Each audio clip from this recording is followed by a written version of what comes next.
ਬਾਬੇ ਫਰੀਦ ਨੇ ਇੱਕ ਸੋਹਣੀ ਮਿਸਾਲ ਦੇ ਕੇ ਆਪਣੀ ਇੱਕ ਅਵਸਥਾ ਦਾ ਜ਼ਿਕਰ ਕੀਤਾ ਹੈ। ਇੱਕ ਦਿਨ ਉਹਨਾਂ ਨੇ ਇਸ਼ਾ ਦੀ ਨਮਾਜ਼ ਨਹੀਂ ਪੜ੍ਹੀ ਸੀ।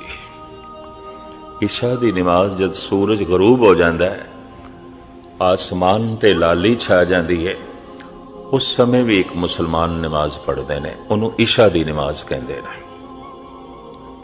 ਨਮਾਜ਼ ਇਸ਼ਾ ਉਹ ਨਹੀਂ ਪੜ੍ਹੀ ਸੀ। ਕੁਝ ਸਰੀਰ ਉਸ ਦਿਨ ਸਾਥ ਨਹੀਂ ਦੇ ਰਿਹਾ ਸੀ, ਕੁਛ ਅੰਦਰ ਕਈ ਦਫਾ ਮਨ ਅੜੀ ਕਰ ਜਾਂਦਾ ਹੈ। ਚੰਗੇ ਚੰਗੇ ਸਾਧੂ ਸੰਤ ਫਕੀਰਾਂ ਦਾ ਵੀ ਇਹ ਵੀ ਮੈਂ ਅਰਜ਼ ਕਰਦੇ ਹਾਂ, ਨਹੀਂ ਪੜ੍ਹੀ। ਰੋਜ਼ ਰੋਜ਼ ਨਿਤਨੇਮ ਕਰਨ ਵਾਲੇ ਵੀ ਕਈ ਦਫਾ ਸੋਚਦੇ ਨੇ ਚਲੋ ਅੱਜ ਨਾ ਹੀ ਸਹੀ।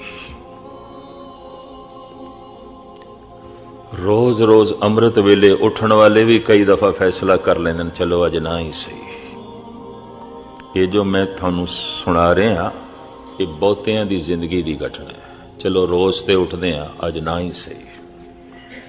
ਰੋਜ਼ ਤੇ ਜਪਦੇ ਹਾਂ, ਅੱਜ ਨਾ ਹੀ ਸਹੀ। ਰੋਜ਼ ਤੇ ਪਾਠ ਕਰਦੇ ਹਾਂ, ਅੱਜ ਨਾ ਹੀ ਸਹੀ।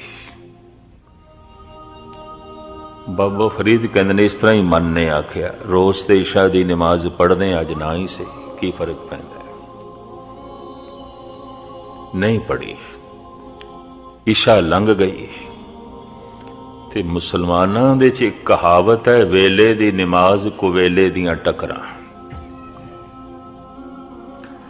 ਸਮੇਂ ਸਿਰ ਔਰ ਸਮੇਂ ਦੀ ਨਮਾਜ਼ ਨਹੀਂ ਪੜ੍ਹੀ, ਬਾਅਦ ਦੇ ਤੇ ਟੱਕਰਾਂ ਹੀ ਨੇ। ਅਗਰ ਪੜ੍ਹਨਾ ਹੈ ਤੇ ਸਮੇਂ ਦਾ ਆਪਣਾ ਪ੍ਰਭਾਵ ਹੁੰਦਾ ਹੈ, ਸਮੇਂ ਦਾ ਆਪਣਾ ਅਸਰ ਹੈ। ਸਵੇਰੇ ਜੋ ਮਨ ਦੀ ਹਾਲਤ ਆਉਂਦੀ ਹੈ ਦੁਪਹਿਰ ਦੇ ਚੋਂ ਨਹੀਂ ਆਉਂਦੀ, ਦੁਪਹਿਰ ਦੇ ਜੋ ਮਨ ਦੀ ਹਾਲਤ ਆਉਂਦੀ ਹੈ ਸ਼ਾਮ ਦੇ ਚੋਂ ਨਹੀਂ ਆਉਂਦੀ, ਸ਼ਾਮ ਦੇ ਜੋ ਮਨ ਦੀ ਹਾਲਤ ਆਉਂਦੀ ਹੈ ਉਹ ਕਿਸੇ ਹੱਦ ਤੱਕ ਰਾਤ ਦੇ ਚ ਨਹੀਂ ਆਉਂਦੀ। ਸਮੇਂ ਦਾ ਆਪਣਾ ਪ੍ਰਭਾਵ ਹੈ। ਸਰਦੀ ਦੇ ਚ ਮਨ ਦੀ ਹਾਲਤ ਕੁਝ ਹੋਰ ਹੋ ਜਾਂਦੀ ਹੈ, ਗਰਮੀ ਚ ਕੁਝ ਹੋਰ ਹੋ ਜਾਂਦੀ ਹੈ, ਮੌਸਮੇ ਖਿਜ਼ਾਂ ਦੇ ਚ ਮਨ ਕੁਝ ਹੋਰ ਹੋ ਜਾਂਦਾ ਹੈ, ਮੌਸਮੇ ਬਹਾਰ ਦੇ ਚ ਮਨ ਕੁਝ ਹੋਰ ਹੋ ਜਾਂਦਾ ਹੈ। ਮੌਸਮ ਦਾ ਬਕਾਇਦਾ ਤਨ ਤੇ ਮਨ ਦੇ ਉੱਤੇ ਆਪਣਾ ਪ੍ਰਭਾਵ ਹੈ। ਇਸ ਵਾਸਤੇ ਆਦਿ ਕਾਲ ਤੋਂ ਰਿਸ਼ੀ ਮੁਨੀਆਂ ਨੇ, ਸੰਤ ਜਨਾਂ ਨੇ ਐਸਾ ਆਖਿਆ, ਇੱਕ ਐਸਾ ਸਮਾਂ ਵੀ ਹੈ ਜਿਹਨੂੰ ਬ੍ਰਹਮ ਮੁਹੂਰਤ ਕਹਿ ਸਕਦੇ ਹਾਂ, ਅਲਲ ਸੁਬਾਹ ਕਹਿ ਸਕਦੇ ਹਾਂ, ਅੰਮ੍ਰਿਤ ਵੇਲਾ ਕਹਿ ਸਕਦੇ ਹਾਂ। ਉਸ ਸਮੇਂ ਦਾ ਅਸਰ, ਉਸ ਵੇਲੇ ਦਾ ਅਸਰ, ਉਸ ਵਕਤ ਦਾ ਅਸਰ, ਉਸ ਸਮੇਂ ਦਾ ਪ੍ਰਭਾਵ। ਔਰ ਸਤਿਗੁਰਾਂ ਦੀ ਬਾਣੀ ਦਾ ਫਰਮਾਨ ਹੈ, ਹਰ ਅੰਮ੍ਰਿਤ ਵੇਲੇ ਵੱਤੇ ਕਾ ਬੀਜਿਆ, ਭਗਤ ਖਾਏ ਖਰਚ ਰਹੇ ਨਿਖੁੱਟੇ ਨਾਈ। ਟੋਟ ਹੀ ਨਹੀਂ ਆਉਂਦੀ, ਇਤਨੀ ਬਰਕਤ ਹੈ। ਪਰ ਹੁਣ ਅੰਦਰ ਕਿਧਰੇ ਸ਼ੌਕ ਹੋਵੇ ਤੇ ਸ਼ੌਕ ਉਠਾਵੇ। ਬਾਬਾ ਫਰੀਦ ਕਹਿੰਦੇ ਨੇ ਉਸ ਦਿਨ ਮਨ ਅੜੀ ਕਰ ਗਿਆ, ਨਹੀਂ ਪੜੀ ਨਮਾਜ਼। ਫਰੀਦ ਕਹਿੰਦੇ ਨੇ ਸਾਰੀ ਰਾਤ ਕਰਵਟਾਂ ਦੇ ਲੰਘੀ, ਨੀਂਦ ਹੀ ਨਾ ਆਈ। ਪਛਤਾਵਾ ਹੀ ਦਿਲ ਦਿਮਾਗ ਤੇ ਅਸਵਾਰ ਹੋਇਆ। ਇਸ਼ਾ ਦੀ ਨਮਾਜ਼ ਨਹੀਂ ਪੜ੍ਹੀ, ਪਛਤਾਵਾ। ਇਸ ਨੂੰ ਆਪ ਇੱਕ ਬੜੇ ਸੋਹਣੇ ਸ਼ਲੋਕ ਦੇ ਵਿੱਚ ਵਰਣਨ ਕਰਦੇ ਨੇ। ਫਰੀਦਾ ਅਜ ਨ ਸੁੱਤੀ ਕੰਤ ਸਿਉ, ਅੰਗ ਮੁੜੇ ਮੁੜ ਜਾਏ। ਅੱਜ ਖੁਦਾ ਦਾ ਵਸਲ ਨਸੀਬ ਨਹੀਂ ਸੀ, ਅੱਜ ਨਮਾਜ਼ ਤੋਂ ਟੁੱਟੇ, ਅੰਗ ਮੁੜੇ ਮੁੜ ਜਾਏ। ਸਾਰੀ ਰਾਤ ਕਰਵਟਾਂ ਚ ਲੰਘੀ, ਸਰੀਰ ਦਾ ਅੰਗ ਅੰਗ ਦੁਖ ਰਿਹਾ, ਉਹ ਨੀਂਦਰਾ ਰਹਿ ਗਿਆ, ਪਛਤਾਵਿਆ, ਬੋਝ ਬਣ ਕੇ ਰਿਹਾ। ਜਾਏ ਪੁੱਛੋ ਡੋਹਾਗਣੀ, ਤੁਮ ਕਿਉਂ ਰਹਿਣ ਬਿਹਾਏ। ਡੋਹਾਗਣੀ ਜਿਨ੍ਹਾਂ ਨੂੰ ਕਦੀ ਵਸਲ ਨਸੀਬ ਹੀ ਨਹੀਂ ਹੋਇਆ, ਕਦੀ ਨਮਾਜ਼ ਪੜ੍ਹੀ ਨਹੀਂ, ਪਤਾ ਨਹੀਂ ਕਿਵੇਂ ਰਾਤ ਕੱਟਦੇ। ਬਾਬਾ ਫਰੀਦ ਪਤਾ ਨਹੀਂ ਕਿਵੇਂ ਜ਼ਿੰਦਗੀ ਬਤੀਤ ਕਰਦੇ ਨੇ। ਫਰੀਦ ਹੈਰਾਨ ਨੇ ਕਿਵੇਂ ਜ਼ਿੰਦਗੀ ਲੰਘਾ ਛੱਡਦੇ ਨੇ। ਜਦ ਕਦੀ ਕਿਸੇ ਨੂੰ ਅਭਿਆਸ ਦੀ ਥੋੜੀ ਝਲਕ ਮਿਲਦੀ ਹੈ, ਉਹਦੇ ਅੰਦਰ ਇੱਕ ਤਰਸ ਵੀ ਪੈਦਾ ਹੋ ਜਾਂਦਾ ਹੈ, ਪਤਾ ਨਹੀਂ ਇਹ ਸਿੱਖ ਨਿਤਨੇਮ ਤੋਂ ਬਿਨਾਂ ਕਿਵੇਂ ਦਿਨ ਕੱਟ ਲੈਂਦਾ ਹੈ, ਇਹ ਜਪ ਤੋਂ ਬਿਨਾਂ ਦਿਨ ਕਿਵੇਂ ਗੁਜ਼ਾਰ ਲੈਂਦਾ ਹੈ। ਕਿ ਗੁਰਬਾਣੀ ਦੇ ਪਾਠ ਤੋਂ ਬਿਨਾ ਸਮਾਂ ਕਿਵੇਂ ਕੱਟ ਲੈਂਦਾ ਹੈ। ਉਸ ਦੇ ਅੰਦਰ ਦਇਆ ਵੀ ਪੈਦਾ ਹੁੰਦੀ ਹੈ, ਹੈਰਾਨਗੀ ਵੀ ਪੈਦਾ ਹੁੰਦੀ ਹੈ। ਲੇਕਿਨ ਐਸੀ ਅਵਸਥਾ ਚੰਗੇ ਤੋਂ ਚੰਗੇ ਅਭਿਆਸੀਆਂ ਦੀ ਵੀ ਬਣਦੀ ਹੈ, ਕਦੀ ਮਨ ਅੜੀ ਕਰ ਜਾਂਦਾ ਹੈ। ਇਹ ਵੀ ਮੈਂ ਅਰਜ਼ ਕਰਦੇ ਹਾਂ। ਹੁਣੇ ਹੀ ਮੈਨੂੰ ਚਾਕਰ ਸਾਹਿਬ ਇੱਕ ਗਾਥਾ ਸੁਣਾ ਰਹੇ ਸਨ ਕਮਰੇ ਵਿੱਚ। ਬਾਬਾ ਸੁੰਦਰ ਸਿੰਘ ਅਲੀ ਬੇਗ ਦੀਆਂ ਗੱਲਾਂ ਚਲੀਆਂ। ਇੱਕ ਬ੍ਰਹਮ ਗਿਆਨੀ ਆਤਮਾ ਜੋ ਦੇਸ਼ ਦੀ ਵੰਡ ਤੋਂ ਪਹਿਲੇ ਸਰੀਰ ਛੋੜ ਗਏ ਸਨ, ਔਰ ਵਾਕਈ ਭੇਜੀ ਹੋਈ ਆਤਮਾ ਜਿਸ ਮਹੱਲੇ ਚੋਂ ਲੰਘ ਜਾਣ ਮੁਸਲਮਾਨ ਵੀ ਸਜਦਾ ਕਰਦੇ ਸਨ, ਝੁਕ ਜਾਂਦੇ ਸਨ। ਔਰ ਹਰ ਮੁਸਲਮਾਨ ਕਹਿੰਦਾ ਸੀ ਜ਼ਿੰਦਗੀ 'ਚ ਇੱਕ ਪੀਰ ਦੇਖਿਆ, ਜ਼ਿੰਦਗੀ 'ਚ ਇੱਕ ਵਲੀ ਦੇਖਿਆ। ਬੇਦੀ ਖਾਨਦਾਨ ਚੋਂ ਸਨ। ਅੱਠੇ ਪੈਰ ਭਜਨ ਦਾ ਰੂਪ। ਭਜਨ ਕਿਸ ਨੂੰ ਕਹਿੰਦੇ ਨੇ? ਬਾਬਾ ਸੁੰਦਰ ਸਿੰਘ ਨੂੰ ਵੇਖ ਲਈਏ। ਬੰਦਗੀ ਕਿਸ ਨੂੰ ਕਹਿੰਦੇ ਨੇ? ਉਹਨਾਂ ਦੀ ਤਰਜ਼ੇ ਜ਼ਿੰਦਗੀ। ਤੇ ਚਾਕਰ ਸਾਹਿਬ ਅੱਜ ਮੈਨੂੰ ਦੱਸ ਰਹੇ ਸਨ, ਸੁਲਝੇ ਵਿਦਵਾਨ ਨੇ, ਜਾਪ ਸਾਹਿਬ ਬਕਾਇਦਾ ਇਹਨਾਂ ਨੇ ਟੀਕਾ ਤੇ ਵਿਆਖਿਆ ਬੜੀ ਸੁੰਦਰ ਲਿਖੀ ਹੈ। ਗੁਰਦੁਆਰਾ ਸ਼੍ਰੋਮਣੀ ਗੁਰਦੁਆਰਾ ਪ੍ਰਬੰਧਕ ਕਮੇਟੀ ਨੇ ਉਹ ਛਾਪੀ ਹੈ। ਮੁਖਤਸਰ ਮੈਂ ਅਰਜ਼ ਕਰਾਂ, ਇਹ ਕਿਧਰੇ ਉਹਨਾਂ ਕੋਲ ਰਹੇ ਨੇ। ਮੈਂ ਤੇ ਕਿਧਰੇ ਇਹਨਾਂ ਨੂੰ ਇੱਕ ਸੁਣੀ ਸੁਣਾਈ ਗਾਥਾ ਸੁਣਾ ਬੈਠਾ, ਬਜ਼ੁਰਗਾਂ ਕੋਲ ਜਿਹੜੇ ਅਜੇ ਵੀ ਜ਼ਿੰਦਾ ਨੇ। ਇੱਕ ਮੁਸਲਮਾਨ ਫਕੀਰ ਸੀ ਡੇਰੇ ਦੇ ਕੋਲ।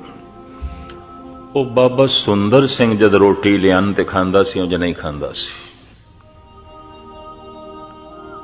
ਤੇ ਬਾਬਾ ਸੁੰਦਰ ਸਿੰਘ ਇੱਕ 3 ਦਿਨ ਬਿਮਾਰ ਰਹਿ ਗਏ।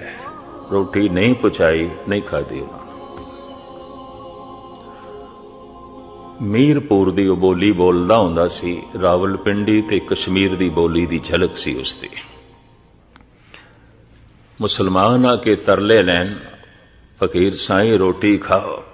ਤੇ ਬਾਬਾ ਸੁੰਦਰ ਸਿੰਘ ਜੀ ਨੂੰ ਤਹਿਸੀਲਦਾਰ ਕਰਕੇ ਬੁਲਾਉਂਦਾ ਸੀ।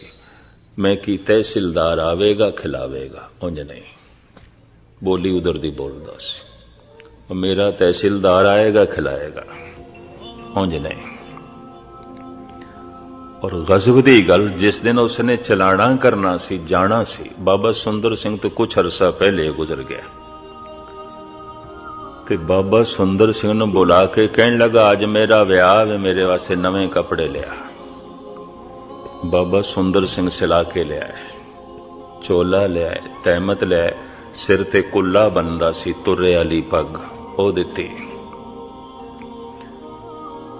ਤੇ ਫਿਰ ਕਹਿਣ ਲੱਗੇ, ਫਕੀਰ ਸਾਈਂ ਮੈਨੂੰ ਪੈਰੋਂ ਨੰਗਾ ਭੇਜਣਾ ਹੀ ਖੁਦਾ ਦੇ ਘਰ, ਮੇਰੇ ਲਈ ਜੁੱਤੀਆਂ ਵੀ ਲਿਆ।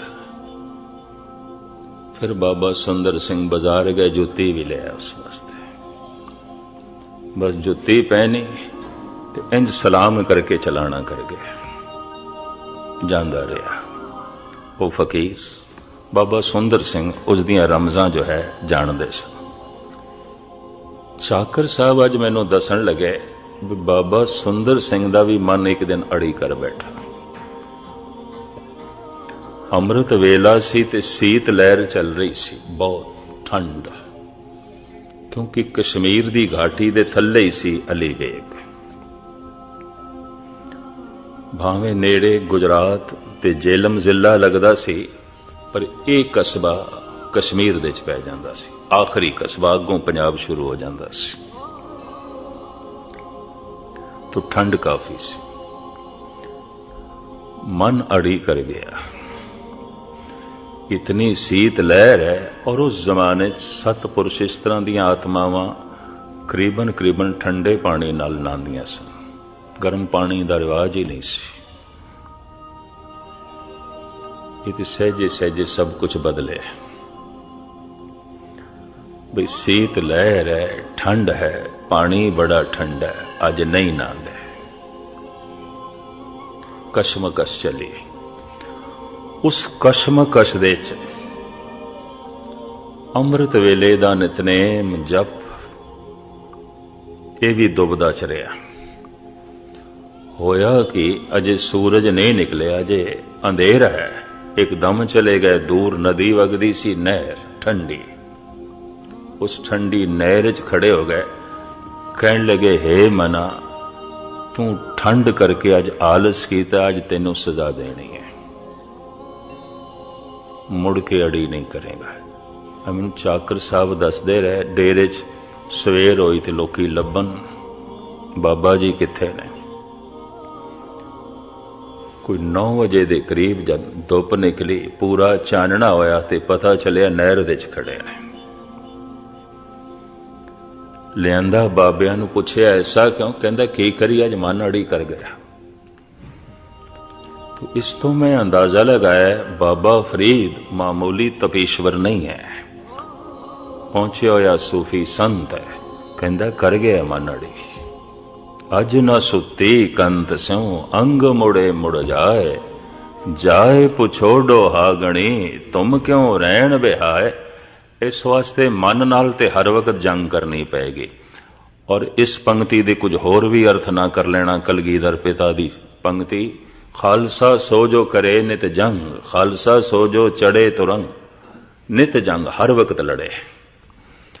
तो इसका मतलब हर वक्त लड़ाई लई कोई माहौल बनावे, जब सुलह सफाई भी होवे तो कोई दुश्मन लभे लड़न वास्ते या किसी नूं दुश्मन बनावे, ये अर्थ नहीं है। खालसा सो जो करे नित जंग, खालसा हर वक्त अपने मन नाल जंग करे। क्यों? मन लोचे बुरियाइयां, गुर शब्दी ए मन होड़िए। इहदे च पैदा हो जांदे ने ख्याल। मैनू एक हाफिज दा बौल भी याद आया। उसने भी एक दिन अमृत वेले तस्बीह सुट दी, फजर दी नमाज नहीं पढ़ी, अमृत वेले दी नमाज नहीं पढ़ी, कुरान शरीफ दी तलावत भी नहीं की थी। रोज करते हैं, चलो एक दिन ना ही सही तो की हो गया। ये हाफिज दा फैसला। और ईरान दे जितने सूफी संत होए ने, ईरानी सब तो सिरमौर मनदे ने हाफिज नूं। इसदा मकबरा, इसदी कबर सोने दी बनाई है और इहदे उपर जिहड़ा मकबरा है वह कच दा बनाया है। कच लाया नहीं, कच नूं पिघला के ढाल के उसे दियां दीवारां, उसे दा ही गुंबद। ईरानी कारीगरी दा एक नमूना। मैं जद इस गुंबद नूं देखिया, इस कबर नूं देखिया, भावें मैनूं भाई मक्खण सिंह तहरान तो लै गए सन और कहंदे सन, ज्ञानी जी 4 बजे वापस चलांगे। मैं कहा भाई साहब जी गल इस तरह, हुण तुसीं वापस जाओ, मैं कल आवांगा। मैं इस जगह ने मैनूं इन्ना प्रभावित किया। एक तो ईरानी कारीगरी दा नमूना, एक चारों पासे लोकी कुरान दी तलावत पे करते हैं, दूजी इत्थों दी कोई वाइब्रेशन भी ऐसी है, गुरु चेते आउंदा है। मैं कहा अज मैं इत्थे रहांगा। इतना खूबसूरत उन्होंने मकबरा बनाया है,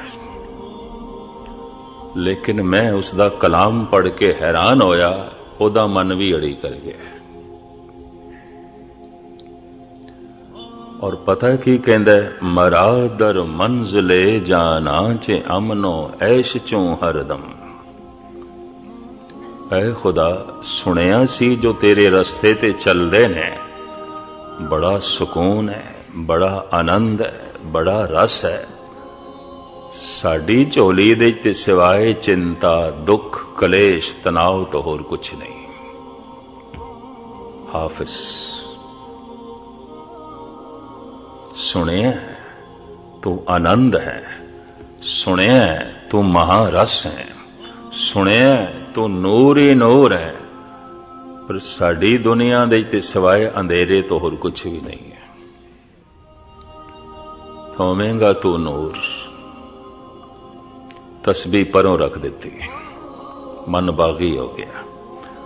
कुरान दी तलावत भी नहीं की थी, पाठ भी नहीं किया, वजू भी नहीं किया। वजू इन्हां दा 5 इशनाना हुंदा है, नहीं किया। और गजब दी गल गल छुपाई भी नहीं, सामने प्रगट भी कर दी। मरा दर मंजिले जाना जे अमनो ऐश चों हरदम, कोई ऐश नहीं, कोई सुकून नहीं, कोई सुख नहीं। सुनिया हे प्रभु ऐशी ऐश है तेरे नाम दे, आनंद ही आनंद है, रस ही रस है, चानना ही चानना है। सानू ते सिवाए ठोकरां दे होर कुछ नहीं लभ्या, सानू ते सिवाए मत्था मारन दे होर कुछ भी नहीं लभ्या। पर दूसरी पंक्ति बड़ी गजब दी, जरस फरियाद में दारद के बरबंदेद महमलहा। किधरे हाफिज दे कन्ना च पड़ोसी ने खबर पाई कि थोड़े पड़ोस दे परले पासे जो मुखिया रहिंदा सी चलाना कर गए। घर दे थानू याद पे कर देन। सुट्टी हुई तस्बीह हाफिज ने चुक लई, परे सुट्टी हुई कुरान शरीफ भी चुक लई। वुजू साजन लग पिया, नमाज पढ़न लग पिया। कहंदा जरस फरियाद में दारद के बरबंदे द महमला, मौत दा घड़ियाल वज रहा है, चल रुकदा क्यों है, किधर रस्ते च ही ना रह जाए। जिंदगी दा अंत हो जाए तो तू खुदा तक ही ना पहुंचे। मौत दे ख्याल ने फिर ये तस्बीह चुकन ते मजबूर कर दिता है, फिर कुरान शरीफ पढ़न ते मजबूर कर दिता है।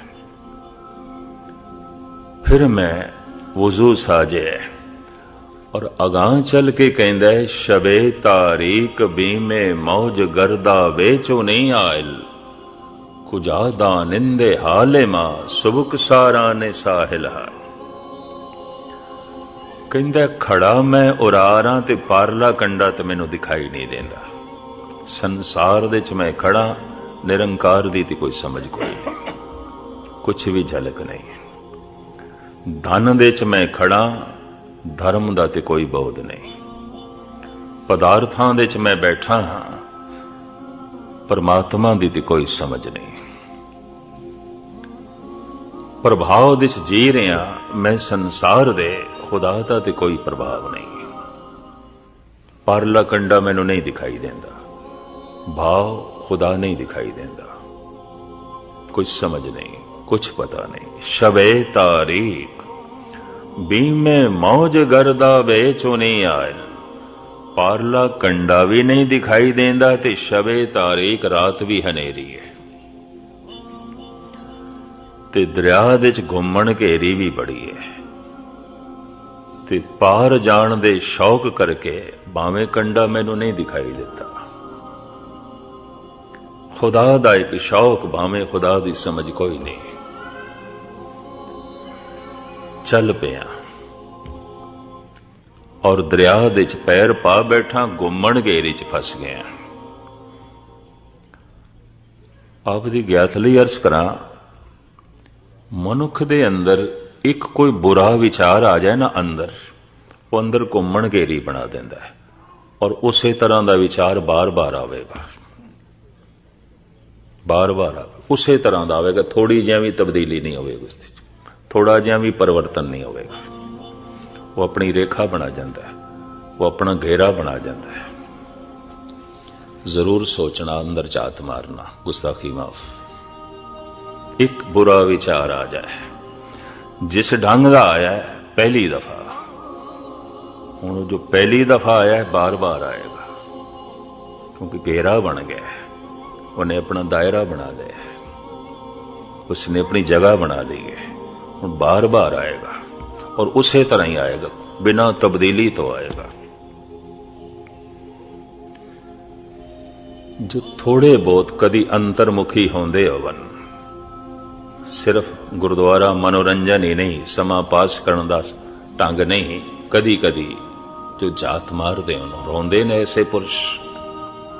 एक बुरा विचार आया है, दायरा बन जाता है, घेरा बन जाता है और मुड़ मुड़ के वो विचार उसे दायरे च घूमता है। दिन दे कई कई दफा आवेगा।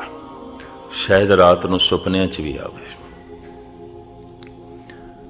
ये फकीर कहंदा है, पारला कंडा दिखाई नहीं देंदा, घुम्मण घेरे च मैं फसिया ते दूसरा नाल भी मेरे कोई नहीं। जिहो जिहां दी बंदगी मैं कर रहा, मेरा कोई साथी भी नहीं है। कर्मकांडी लोग लभदे ने, किसी दी कोई कामना, किसी दी कोई कामना, किसी दी कोई इच्छा, किसी दी कोई इच्छा। इस तरह दे खुदा दे मार्ग ते चलदे लोग दिखाई देंदे ने। मैनू तो कोई साथी भी नहीं दिखाई देंदा जिस दे अंदर सिर्फ खुदा दी इच्छा होवे, और कुछ भी नहीं।